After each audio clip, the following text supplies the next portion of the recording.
evening and welcome to another episode of History on Your Doorstep here on Bro Radio with me, Graham Loveluck-Edwards, and I'm delighted to say I'm once again joined by Claire Miles. Hello, Claire. Hello, thank you ever so much for having me again. Absolute joy, I'm sure. So, we are going to be talking about something far more topical than usual. If you've paid attention to your calendar, this show should be going out on the 23rd of January, only 2 days before the day of St Dwynwen, the patron saint of Welsh lovers. So, we are going to be talking about St Dwynwen and about her past and her genealogy. And we're going to be talking more broadly, because we'll run out very quickly if that's all we talk about. We're talking much more broadly about the Welsh romantic tradition. So we are being we're stretching the definition of history to its absolute limit. But we're going to be talking about old things, so I guess it counts. But we're going to be looking at things like the Mabinogion and the really old stories that sort of were the foundation of the romantic tradition, and we've been talking about bards and the role they played and things like that. So pretty varied. It's not all going to be distant. I mean, we are going to pull in some local examples. Quite a bit of what we're going to be talking about has got some kind of roots here in the Vale of Glamorgan. So let's kick off with who she was, and I think the best point to start there is to talk about her absolutely remarkable family. So her dad was St Brychan, is that right? Yes, so this family would have been an absolute nightmare to buy for at Christmas. There's so many of them. So her father was this semi-legendary king called Brychan and Brychainiog. Right. And if you recognise the word Brychainiog, I wouldn't be surprised, because in the Welsh language we talk about the Banau Brychainiog, the Brecon Beacons. Aha. And that's the part of Wales, that's the part of the world where this family was from. Now, Brychan, depending on what historical sources you read, well, we know he had a lot of children, but it varies depending on what you read. Oh, right, okay. You could go anywhere from 12 up to 36. 36? Yeah, I know. That's a lot of children. But the reason for this is because Brychan's family was one of the saintly tribes of Wales. Oh, right. So as time passed on and people wanted to claim descent from him, they kind of added a few children here and there. Right, just to get into their line. Yes, to claim from descent from him, made it a bit fantastic. great. That's brilliant. Well, we had funny enough, when Sir Brook Boothby came in, he talked about one of his ancestors, Colonel Philip Jones, who was one of the people who loved doing the sort of thing you're describing there. He had his own, because he wasn't an aristocrat, but he became very wealthy, bought a castle and so on. So he had his own family tree drawn up, which began with Dew, followed by Adam ap Dew. And then took in people like King David and right the way down through Jesus to himself. So yeah, I can picture exactly what you're talking about, because we've got a lovely example of it on our doorstep. Most people say it's either 24 or 36 children. Yeah, right, okay. And most of them became saints. Right, okay. So if you travel around Wales, go to all the different churches and towns, you will recognise the names of his children. And one of them was, of course, St Dwynwen. Yes. So I think that's the lady we're going to talk about today. That is the very lady. And one of his grandchildren, I mean, we're desperate to put in some tenuous local links, but one of his children was Gwladys, who was kidnapped by the saint who later became known as St Gwladys. I can't remember what his original Welsh name was, but the chap who founded Newport, essentially. And their child was St Cadoc, as in Cadoxton in Barry, and also the founder of the monastery over in Llancarfan. So there we go. That's the closest we come to some kind of family link. So yeah, so an incredible, loads of saints, as you say. St Petroc was an uncle as well of Cornwall, patron saint of Cornwall. So I mean, that family. I think there's a lot of unexplained saints out there that they just added to this family to try and piece together where they fitted in, because there's definitely a few grey areas about who is who and who's really related to who. So that brings us to the lady herself, and the easiest starting point you'd think would be to just talk about what is the legend of St Dwynwen, and that led to her being the patron saint of Welsh lovers.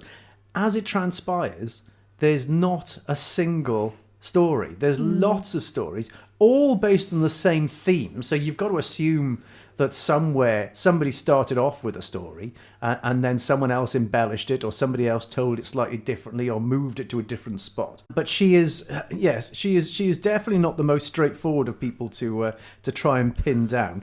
I'm going to have a stab, though. I'm going to go at the version of the story that sort of made the most, because some of them didn't make any sense either, which was another one. So the version of the story I'm going to go along with today begins probably in the 6th century on the beautiful island of Ynys Môn. And in this story, we are beguiled with the beauty of St Dwynwen, who of all of Brychan's children was meant to be by far the fairest, and how she was madly in love with a chap called Maelon Daffodril, who completely reciprocated that love. And they were absolutely hopelessly in love and desperate to get married to one another. However, there was a snag. Because she was the daughter of a king, she couldn't just marry anyone. And Maelon Daffodril was not seen by her father as a suitable match for a lady of her status. So he forbade the union and instead forced her to marry against her will. And she was absolutely distraught by this. And so she prayed that she might be able to fall out of love with Maelon Daffodril. And an angel came to her in a dream, and in her dream the angel gave her a potion which turned Maelon to ice. And when she woke, it had happened. He really was made of ice. So she was desperate to try and find a way to release him from this curse. So she prayed, and God spoke to her and said, he will release Maelon from the curse, provided that she dedicates the rest of her life to being God's conduit to lovers here in Wales, and if she swears never to marry. So off she went, thinking Ynys Môn wasn't quite rural enough. She went to an island off Ynys Môn, which to this day is supposedly where her church stood, in Ynys Llanddwyn. And there, her tears are supposedly what produced the magical well, which became a site of pilgrimage. An interesting side note, there's supposedly fish that live in this well, and the direction that the fish swim in points to where your true love is meant to be found, which I thought was a nice little aside. So there we go, complicated. Now, I know there'll be people listening to this going, that's not the version I know. And you know what? That is going to be a theme a little bit of today's programme, because we're going to be looking at how the bards, who are the people responsible for us having all these stories, how they would twist stories, how they would take a story from one town and take it to the next town and simply recast local lovers into the plot, and also how they would never let a good story die, just as they wouldn't let a good character die. So that we're going to find this theme reoccurring. So don't be surprised that you might have a different version of the story. Have you? I mean, is that the version you've heard, or have you heard different versions? That's the version that I know of. Right. Okay. But also, while researching ready for the show today, I did come across a couple of different versions. There was one version where Maelon rejects Dwynwen. Oh, so obviously okay. she's heartbroken, obviously, that as makes he would be. A tad more sense than being turned to ice. Yes. But then there's another version, a not so nice version, where he basically tries to force himself upon her, and right. She, again, rejects him. So there's several different versions, but I think the one that you recounted is probably the most well-known right. and popular. And complicated. She doesn't like to make things simple. Well, let me try and sort of pad that out a little bit, give you a further insight into where we have any information on any of the stuff that I've just told you about. As I said, the well was supposedly a place of pilgrimage up until the dissolution of the monasteries, when Henry VIII took a bit of a dim view of that sort of thing. In terms of references to her, I've got here, and I'm looking at Wikipedia, ladies and gentlemen, and we all know how totally reliable that is. We've got on here some information about who recognises her and who does not recognise her, which is something of a big deal. So, for example, she is recognised. She's not recognised in the Catholic Church any longer, so she's not officially commemorated in the liturgies of the Catholic or Anglican Church, but is in the Orthodox Church, which is weird. I suppose because we're talking, 6th or 5th century, depending where you look. I think more than likely 6th. She sort of made it into the Orthodox, but not into the Western interpretations. We've also got how she died out, and certainly after the point when the pilgrimages got stamped out, a lot of people who would have previously gone to her well apparently went to St Elian's Well instead. Now, St Elian's Well is absolutely extraordinary. It's the only example of this. Tell me if you've come across this anywhere else. But it's a cursing well. Oh. So as normally you go along to a well and you toss in a coin and then you wish for something wonderful to happen. In St Elian's Well, you toss in a coin and you wish for something really horrible to happen to somebody who's crossed you. And this tradition apparently lasted for a good 200 years, and the priests of St Elian's Church were behind it. And one after the other, they took money off people for cursing. And these curses must have worked, because we've also got some notes that people had maybe wished for something horrible to happen to a jilted lover, then they'd got back together, and then they felt dreadfully guilty that they'd wished for this. So they'd gone back to the church and say, right, this is awkward. Is there any way I could lift this curse? And the priest would say, yes, but it'll cost you twice as much. So it wasn't until 1884 that a priest of good moral standing stamped this out and filled in the well to stop it from happening any further. But there we go, these wonderful early Christian legends and how they get twisted. Now, on the subject of twisted medieval legends, I've just tried to give you some sources that tell you, how true all of this is. You are now going to tell us that it's all absolute poppycock. I think I might have to, I'm afraid, Graham. But it sounds so plausible up to this point. First of all, before I say anything, I do think it's amazing that out of all the plethora of Celtic saints that there were in Wales and the British Isles, I do think it's amazing that Dwynwen's story has survived. That's a testament in itself. The fact that we know who she was and what was could have been her life story. As you said, her and her family around in the 5th or 6th centuries. That's a long, long time ago. So quite rightly, we should be looking for references to Dwynwen and her life, the people who worshipped her, etc., in the centuries that followed. And I've managed to find a few. Mm-hmm. So there's quite a few interesting ones.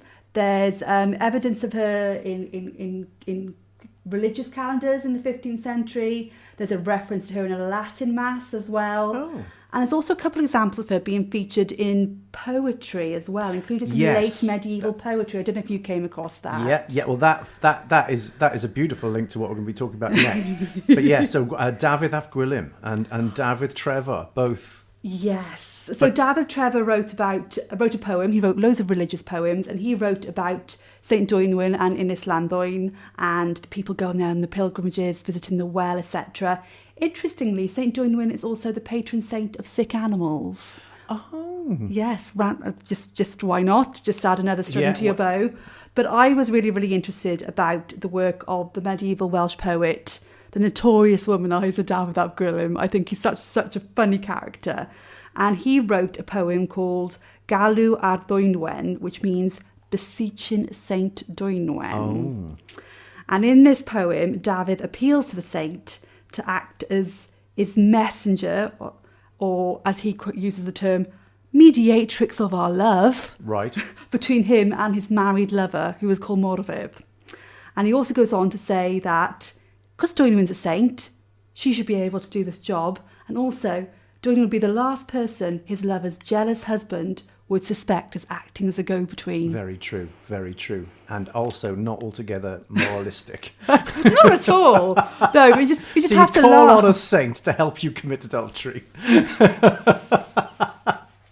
But that was Dafydd ap Gwilym. What can we say? Quite. So there's a couple of references about her in the early modern and late medieval period. But the first time that we see Dwynwen's story as we recognise it today is in the works of the notorious Welsh antiquarian Iolo Morgannwg, who I'm sure you've mentioned on the show once before. Again, we come crawling back to a local connection.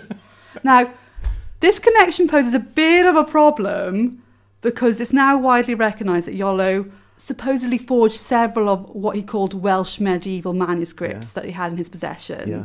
And he invented stories, myths, etc. He fabricated traditions like the gorsedd and activities to do with the Eisteddfod that are still around today. Yeah, and he got sent down for forging medieval poems. That's what he actually got convicted for. So, unfortunately, looking at the evidence and looking at where we first see this story, it's likely that the legend of St Dwynwen, as we know it today, is probably the work of Iolo Morgannwg. We're going to talk a little bit now about the tradition that brought her to us, if you like. And that is something that's quite often overlooked, and that is the absolute depth of tradition, of romantic stories and songs from Welsh culture, in particular from the medieval period. So Claire and I have both been looking at the Mabinogion. We've both been looking at how it was that these stories came to be kept and told and retold. And we mentioned a little trend earlier on.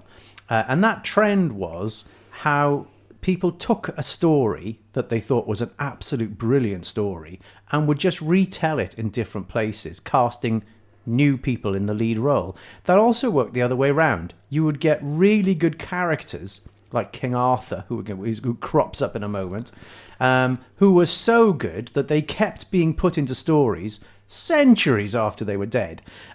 So the bards were pretty creative with how they went around telling stories. And there's such a massive tradition. We kind of lost sight of what a big deal a bard was. I'm reading from the introduction to quite a new translation of the Mabinogion by Sioned Davies. And she has picked out something that has got a lot to do with how that came about. So according to medieval Welsh law, there were 3 types of poet that were enshrined in law. So you had the pencerdd, who was the chief poet, the bard tiwlo, who was the household bard, and the cerddor, who was like the joculator, or the not quite a fool, but certainly somebody who told light stories. And the division between So a bit more bawdy. A little bit more. A little bit more of your kind of your sort of music hall comedy. But these were enshrined in law. You could only be one of these. You couldn't dip your hand into every single one of these buckets. You could just pick the one. There's nothing in law enshrining a storyteller. So you have to assume, because we know storytelling is so important, that if you were recognised as a poet or a stroke bard, you were automatically a storyteller. And we also know from the Mabinogion that the bards, because the Mabinogion is obviously for those unaware, it's a compilation of medieval stories. We have no idea who, we don't think it was a single writer. We believe it's lots and lots of different writers that all had their works compiled, but they were compiled for the benefit of bards. And the bards held a really valuable role. They used to spend months at a time staying in the castles and palaces of the mighty across the country. There was great kudos behind having a bard as a guest.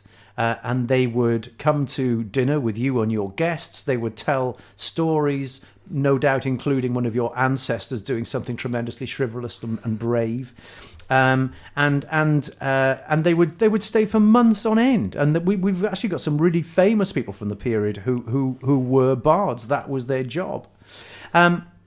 And Claire's been looking into one story in particular from the Mabinogion that captures quite a lot of what we're talking about in terms of how good characters were taken possibly years and years after they were dead and just thrown into a story, and also how a good story is never allowed to die, how it's recycled again and again. Yeah, so I've been looking at the tale of, and excuse my pronunciation if I get this wrong, Culhwch and Olwen, which was included in Charlotte Guest's translation of the Mabinogion. But originally, the source material from that comes from about 1400.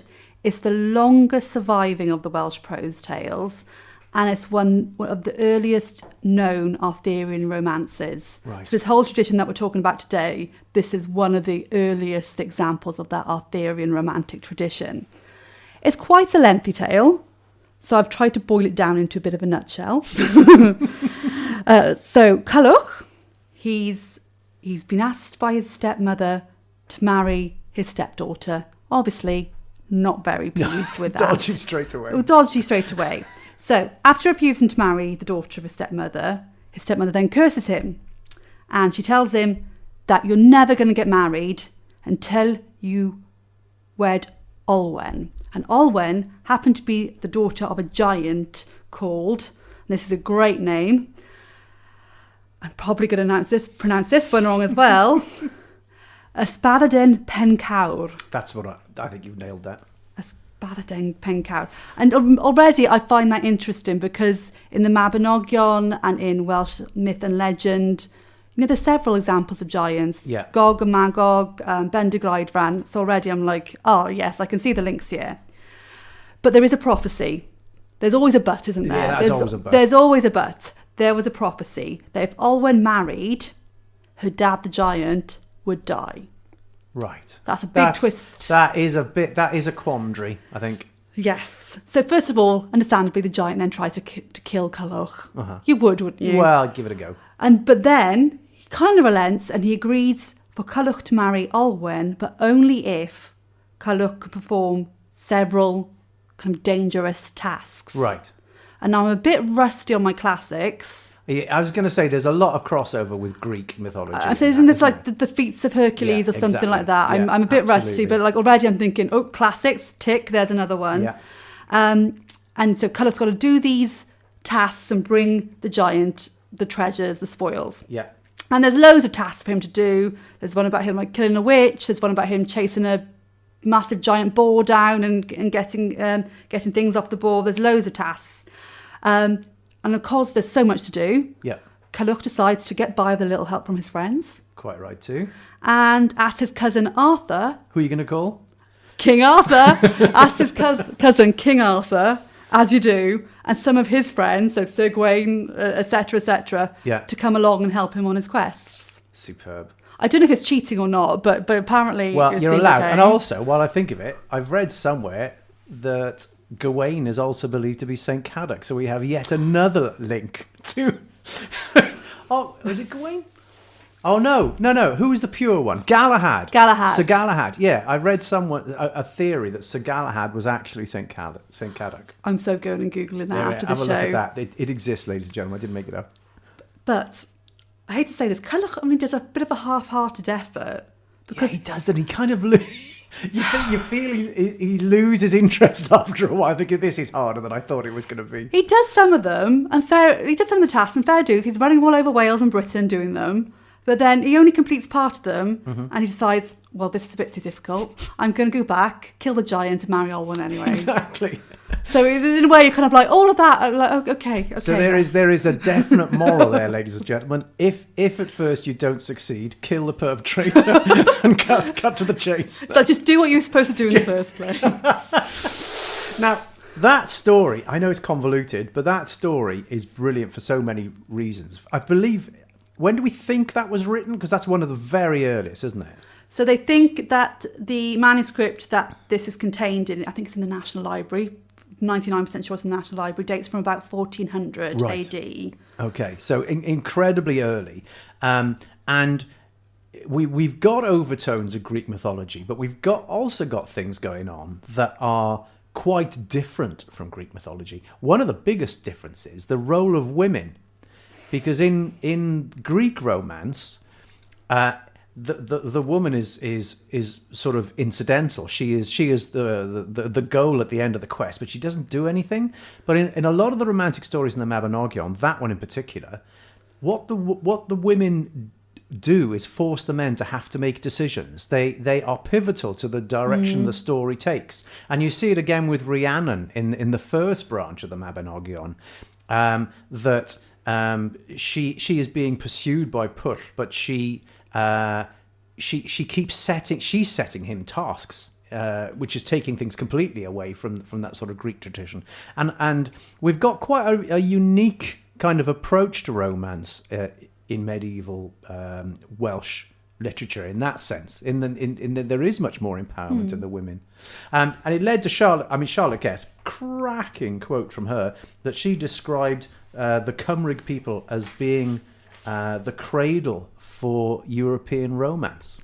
I like that. Isn't that nice? That's a really nice thing for, because she wasn't, those of you who don't know, she wasn't actually from Wales. She was from Lincolnshire, but she married an ironmaster in Merthyr Tydfil, and she was so outraged that people like Tennyson were spreading such nonsense about the stories of the King Arthur that she wanted the proper stuff put across, which is why she went to the length of getting the Mabinogion translated. We digress, but I thought I'd chuck that in. So we've got lots and lots of examples of how stories like when Colin met Olwen. No, I've got that wrong, haven't I? When Culhwch met Olwen. Colhuwch. That sounds like a sitcom. When Culhwch met Olwen. On S4C. Yeah, we see very similar things coming through into a lot of local stories. Are there any others that you know where you've got this kind of romantic element or romantic stories that you know of that have been spun by the bards down the years? Sort of, because I'm just aware that you're from a slightly different part of Wales from me. Oh, that's a really, really good question. I'm trying to think of I don't think we're that romantic back in Wales. We're all very cold-hearted, obviously. There must be some. There's bound to be. Well, look, let me give you a couple of examples from our doorstep, okay? And there is, I'm sure all the listeners to this program, well, both of them, will be aware that there's a pub. Do you know Sully? Do you know the Captain's Wife in Sully? Yes, lovely pub. Right. Okay, so I wrote a book a couple of years ago. Oh, of course you know about it, called Historic Pubs of Wales, okay? And I just basically went round, because all the really old pubs in Wales have got a backstory. There's always a ghost or a highwayman or a king or something that happened there. So I just went around compiling them. And when it came to the Captain's Wife, I was aware of a legend, which the pub takes its name from. And the legend was that years before this was a pub, it was a row of cottages, and in one of the cottages there was a captain, a sea captain, and he married a local girl. They were everyone knew how what raptures they felt for each other, how they were absolutely totally head over heels in love with each other. But because the nature of his work meant he had to spend months at time at sea, they had to have long absences apart, which tore them to pieces. They pined for each other. And on one occasion, he had some shore leave. He came home only to discover that she had died just a couple of days before he got home. So by just a few days, he'd missed his opportunity to say his goodbyes. And he was so absolutely forlorn by this that he swore that from that day on, they would never be parted. So rather than have her remains buried, they were kept in a wooden box under the bed in the house. And this went undetected until some ne'er-do-wells broke in. They found the box and believed it to be full of treasure, and they prized it open, and there were the semi-decomposed remains of the captain's wife. Now, I think that is a pretty epic story. But I found out shortly after, because one of the things I do when I find a good story is obviously share it, and I found out by sharing it that there are actually two other stories based on how the captain's wife ended up being called the captain's wife. At its heart, you've always got the same characters, but this goes back to what I was saying about how the bards would take a story from town to town to town to town, and every time they retold the story, they would say, oh, who are the celebrity lovers in this town? Oh, it's the captain and his wife. Okay, here's a story about the captain, and just retell this story with these local characters. So there's another great, and they're all good, by the way. There's another one where, again, sea captain and his wife, very much in love, it starts off the same, can't bear to be apart from each other. So when he puts to sea, he smuggles her on board, and she is discovered. and the crew are outraged because it's seen to be bad luck to have a woman on board a ship in this period. So his lieutenant challenges him to a duel. They pull up on an island, they have a duel, and in the midst of this duel, a stray bullet kills the wife. He falls to his knees in agony, and the crew set sail, leaving him on the island with his dead wife.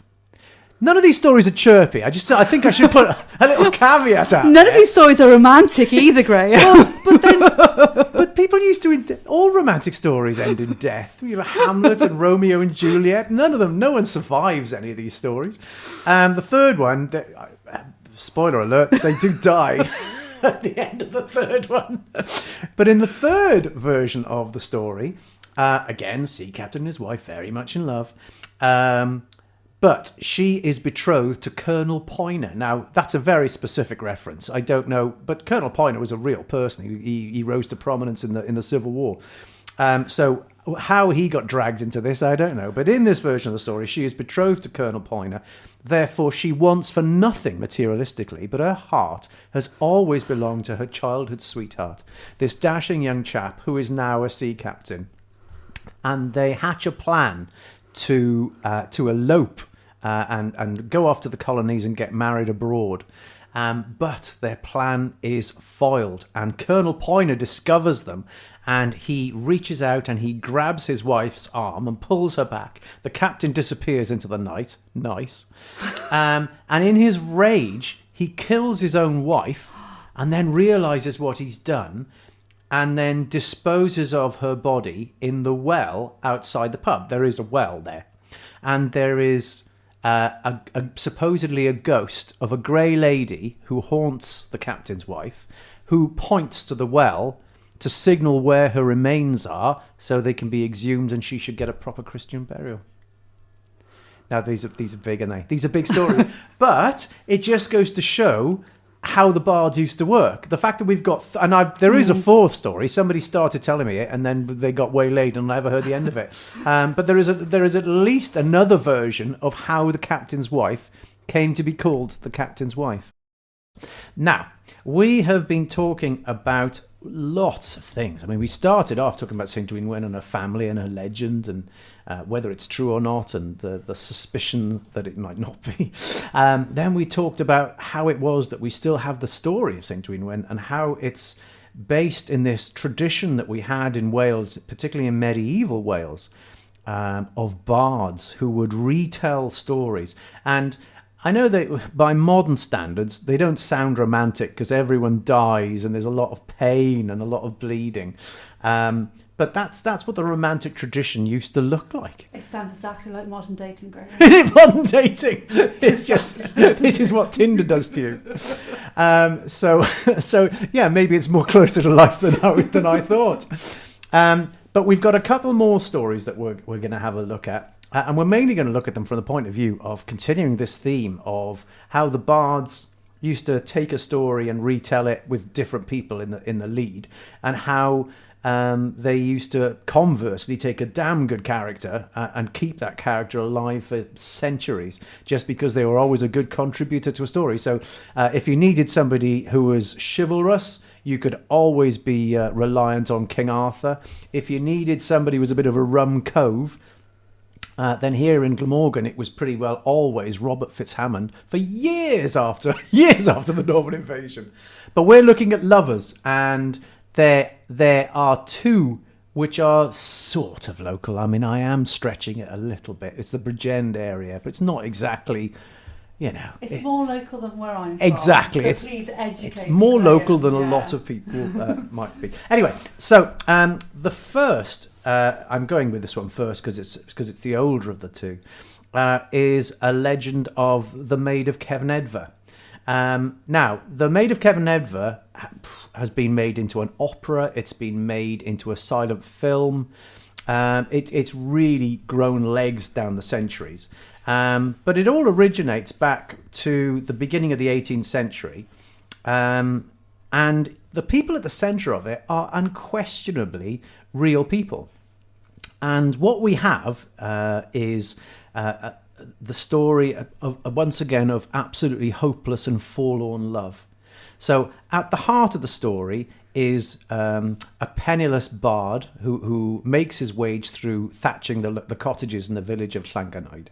And his name is Will Hopkin. And Will Hopkin writes songs, plays the harp. That's more his kind of fortitude than telling stories. And in fact, the original version of The Maid of Ydfa is a song, which I will treat you to because I'm just feeling a bit fly.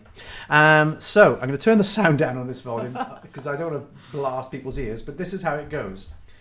Mis I fach gen iau an fôl yn byw yn ôl fy ffansi. Ma fan y bailiau gwenith gwyn ac arachal yn fedi. Pam na ddew a ffair ar ôl, rhyw ddawdd ar ôl a gilydd. Gwaith roedwaid weld y fenir fach, a lan a chlach benewydd. Thank you very much. That was beautiful. Thank you. I had to wait a little bit too long for that feedback, but I did get it in the end. Thank you very much. So that song, I mean, I sung it because I'm sure you've heard it before. Have you heard that before? I don't think I have, actually. No way. Well, okay. I've heard of the tale, and I've been to Llancarfan churchyard. Where she is buried. Anne Thomas, the lady. Will Hopkin, obviously being the bard, and Anne Thomas was the lady. Yes, she is genuinely buried in the... Did you see the grave? Yes. Ah. Well, they were a very wealthy family. And... This is the nub of it, okay? So Anne Thomas, she was born in 1704 to a wealthy landowner called William Thomas, and they lived at a manor house, it was in ruins for a long time, but funny enough, a friend of my father's rebuilt it in the 1970s. And it is now a home. I don't know who lives there now, but anyway, so they lived at Ydfa, and 2 years after her birth, tragically, her father died. As I said, there's always a lot of pain in these, isn't there? So Anne was placed in the wardship of a chap called Anthony Maddox, who was a wealthy, wicked lawyer from Bridgend. And he looked after her father's affairs. So he'd long planned that one day she would marry his son, who also happened to be called Anthony. So he's clearly a little bit of an egotist, just putting it out there. But to everyone's consternation, she instead fell in love with a penniless poet and thatcher, Will Hopkin. Now, when this romance was discovered, Anne was imprisoned in her room at the manor. The Thomas and Maddox family were both determined that her rightful suitor was Anthony Maddox. And what they'd not banked on was quite how deep her love was for the penniless Will Hopkin, and how determined the two of them were to be together. So they continued their relationship by writing letters and poems to each other in secret. Anne would have hers delivered by a servant girl when she was running errands to the village. Will would post his replies in the hollow of an oak tree on the Cefn estate. And when this was discovered, Anne's mother confiscated all her writing materials. So desperate was Anne to communicate with her lover that she was said to have plucked leaves from the tree outside her bedroom window and written love letters to him in her own blood. That's quite intense, isn't it? That's Just a bit. Sorry to bring the mood down. But records show, as you say, that as a real person, she did actually go on to marry Anthony Maddox the 4th of May 1725, so we can be precise about when. Knowing the hopelessness of the situation, Will Hopkin moved away from the area, and Anne is said to have pined so heavily for her lover that she became very ill. On her deathbed, she sent for him. He came running to her side, and on his arrival, they embraced, and she died in his arms of a broken heart. So, there we go. As I say, these stories are very rarely a laugh. There's a very different interpretation of what is romantic and what is just pain. So why have I bothered telling that story? Well, first of all, it's a fantastic story. It also gives me an excuse to sing. I'm available for all weddings and bar mitzvahs. But it also is another example of someone's taken a story and then just recast it. So just down the road from Llancarfan, as you go out to the sea, is Cenfig. And on the edge of Kenfig is a house called Sker House, which is it's a converted monastic grange, got made into a country house. So I'm going to ask you, Claire, to do something now. Oh dear. And tell us about now. There's a bit of confusion because the Maid of Sker is the title of a very famous novel, is it not? So we need to perhaps cut past that and get to the actual legend. So it was R.D. Blackmore. He wrote Lorna Doone. But yeah, because he grew up in Porthcawl, he thought, oh, that's a good title. Let's call the book that. And he'll confuse us forevermore. Correct. Yes. So the original Maid of Sker first appears in Welsh in a storybook called Y Ferch o Sker, which was translated into English in 1806. It is claimed that the story originated from an air composed by a local harpist by the name of Thomas Evans. So again, you've got the musical origin potentially with both stories. Yeah. Aha. Sker House is a pretty dour place. I bet they didn't put that on the estate agents' listings. It's actually beautiful, but it is quite bleak. Oh yes. I won't repeat what they say about the house because you won't want to visit if you hear it. Such a creepy place makes a perfect setting for a romantic legend. Hey. It always does. Isaac Williams of Sker had 2 daughters. The youngest, Elizabeth, was tall, beautiful and elegant, and she loved to dance. She lived for the annual Mabsant, which took place every year at the town hall of Kenfig. Now that's part of the Prince of Wales Inn now, isn't it? That's correct. Yeah, been absolutely there. spot on. Yeah. I have been there before. One of the traditions was that a harpist would be brought in to play throughout the night for the younger members of the community to dance until dawn. Oh, look, another musician. Yeah.